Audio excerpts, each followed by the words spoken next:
Olá, meus amados, queridos irmãos, amigos, graça e paz. Bom dia para você. Você e sua casa sejam grandemente abençoados nesse dia, em tudo que vocês fizerem.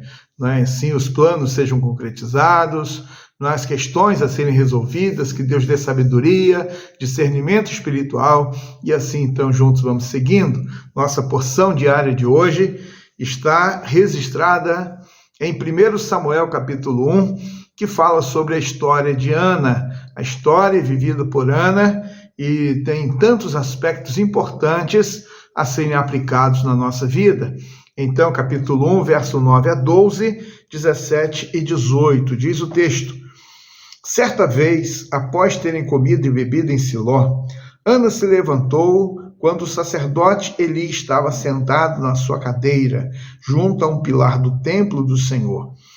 E Ana, com amargura de alma, orou ao Senhor e chorou muito. Ela fez um voto dizendo: Senhor dos exércitos, se de fato olhares para a aflição da tua serva e te lembrares de mim, e não te esqueceres da tua serva, e lhe deres um filho homem, eu o dedicarei ao Senhor por todos os dias da sua vida, e sobre a cabeça dele não passará navalha. Ana continuava a orar diante do Senhor, e o sacerdote Eli começou a observar o movimento dos lábios dela. Verso 17, então Eli disse: Vá em paz, e que o Deus de Israel lhe conceda o que você pediu. Ana respondeu: Que eu possa encontrar favor aos seus olhos. Então ela seguiu o seu caminho, comeu alguma coisa, e o seu semblante já não era triste. Amém. A palavra de Deus para nós, esse texto que fala sobre Ana, fala da sua amargura da sua alma, da sua tristeza, do seu sofrimento, fala da sua realidade de vida oprimida, e assim ela era uma mulher que enfrentava uma situação difícil, ela era estéril, não conseguia ter filhos, e ela então, por conta disso, ela chorava, ela se entristecia, ela sofria naquele contexto. Uma mulher que não tinha a condição de gerar filhos, então era uma mulher amaldiçoada, debaixo do pecado, então havia toda uma opressão sobre ela. A mulher sofria em casa com seu marido, sofria aos olhos da sociedade que a marginalizava, sofria aos olhos da religião, e aqui nós temos seu marido, Eucana, tratava com indiferença, com insensibilidade. O sacerdote Eli, da mesma forma, a tinha por uma mulher embriagada, e a maneira como a sociedade, de uma forma geral, a pressionava. E então a amargura de alma, ela derrama diante do Senhor. E a palavra de Deus, então, descreve, nesse primeiro momento, esse encontro de Ana em Siló, no templo, junto ao sacerdote Eli, e depois, o segundo momento, quando, depois já de ter feito o voto, Eli, então, abençoa a vida de Ana, então diz: vá em paz, e que Deus te conceda o que você pediu.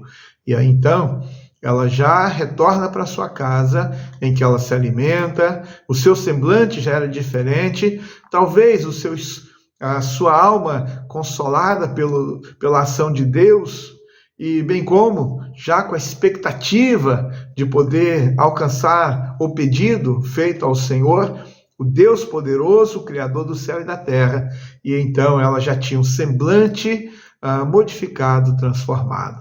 É diante dessa realidade, a vida de Ana apresenta para nós lições muito importantes. E gostaria de destacar, primeiro, em meio a tantas pessoas que nós buscamos, procuramos, nós conversamos, nós falamos, nós abrimos o nosso coração, mas muitas vezes não falamos com Deus. A primeira pessoa que nós precisamos buscar é o Senhor. Quem nós temos que abrir o nosso coração, derramar a nossa alma, é diante do nosso Deus. Então, essa é a primeira grande verdade. Segundo, o sofrimento que nos alcança muitas vezes nos machuca, mas nós precisamos também pedir a Deus para dar solução ao nosso sofrimento. Foi isso que Ana fez. Ela pediu ao Senhor para que amenizasse a sua dor e o seu sofrimento. E então, a palavra de Deus diz que Deus a abençoa.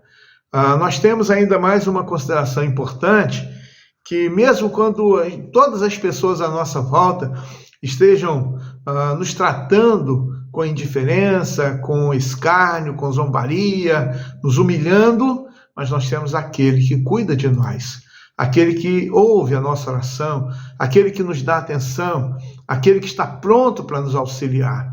Deus está conosco todos os dias. O Senhor prometeu que estaria conosco todos os dias até a consumação dos séculos. Podemos ainda considerar que quando nós apresentamos a Deus, votamos, nós professamos a nossa fé, nós assumimos o compromisso, nós precisamos entender que Deus faz a sua parte, mas nós precisamos fazer também a nossa parte. Ana prometeu a Deus que se ela tivesse um filho, ela o devolveria, ela consagraria o seu filho ao Senhor, e ele então estaria a serviço de Deus durante todos os dias da sua vida. E quando então ela ficou grávida, quando seu filhinho nasceu, Samuel, Deus ouviu, um filho gerado pela oração, pelo poder da oração. E então a Ana espera para que o menino fosse desmamado e o leva a Siló. Ela entrega o menino, seu filhinho Samuel, para que o sacerdote Eli tomasse conta, para que ele crescesse no templo do Senhor e ele fosse dedicado ao Senhor inteiramente. Samuel se torna uma referência como líder do povo de Deus, como juiz, como sacerdote, uma figura. Ele foi um dos últimos juízes, então, do povo de Israel, aquele que ungiu Saul como rei, aquele que ungiu Davi como rei. Então, Samuel foi um grande líder, um grande servo do Senhor. Mas eu quero destacar, Ana, ela poderia ficar com Samuel, preservar a vida de Samuel com ela, mas ela havia feito um voto. Deus a abençoou e ela cumpriu o seu voto. Ela foi fiel a Deus. Ela levou o seu filho. Ela poderia muito bem pensar, demorei para ter um filho, agora eu não vou entregá-lo, mas pelo contrário, ela foi lá e devolveu o seu filho e disse: ao Senhor está entregue, ao Senhor está entregue, eu consagro meu filho ao Senhor. E Deus abençoou Ana, e deu ainda a Ana mais 5 filhos. Deus abençoou Ana e lhe deu mais 5 filhos. Olha que bênção, olha que maravilha, olha que aquela mulher triste, aquela mulher sofredora, ela se tornou uma mulher feliz e alegre, juntamente com todos os seus filhos. Bênção de Deus incomparável, bênção de Deus inigualável, e então, bênção de Deus imensurável. Que Deus abençoe você. Talvez, no dia de hoje também, você tenha motivos para chorar, para se entristecer. Talvez o sofrimento está machucando demais você. Mas eu quero convidar, derrame diante do Senhor. Creia sempre nas promessas de Deus. Deus tem sempre o melhor para mim e para você. E assim, então, Deus sempre vai fazer a sua parte. E que nós, por outro lado, façamos a nossa parte. Estejamos cumprindo com aquilo que o Senhor, Ele espera e deseja de cada um de nós. Então, que Deus nos abençoe. Vamos orar? Nosso Deus, nosso Pai, nós queremos muito agradecer pelo descanso que tivemos à noite e pela oportunidade de viver mais um dia. Quero pedir que abençoe, Deus, tudo que vamos fazer, tudo que vamos falar, tudo que vamos pensar, os caminhos que vamos percorrer, as pessoas que iremos encontrar. Queremos pedir, Senhor, que nos ajude. Quero, Deus, interceder neste momento por pessoas que talvez estejam à semelhança de Ana, com a alma amargurada, sofrendo tanto, mas que o Teu Espírito Santo envie o consolo, o refrigério e a resposta a essas orações. Abençoa o Teu povo, Deus, aqueles que são os Teus filhos, meus irmãos, esteja abençoando cada um. Oramos em nome de Jesus, Teu Filho amado. Amém. Um abraço para você. Até amanhã, se Deus permitir. Tenha um dia de paz.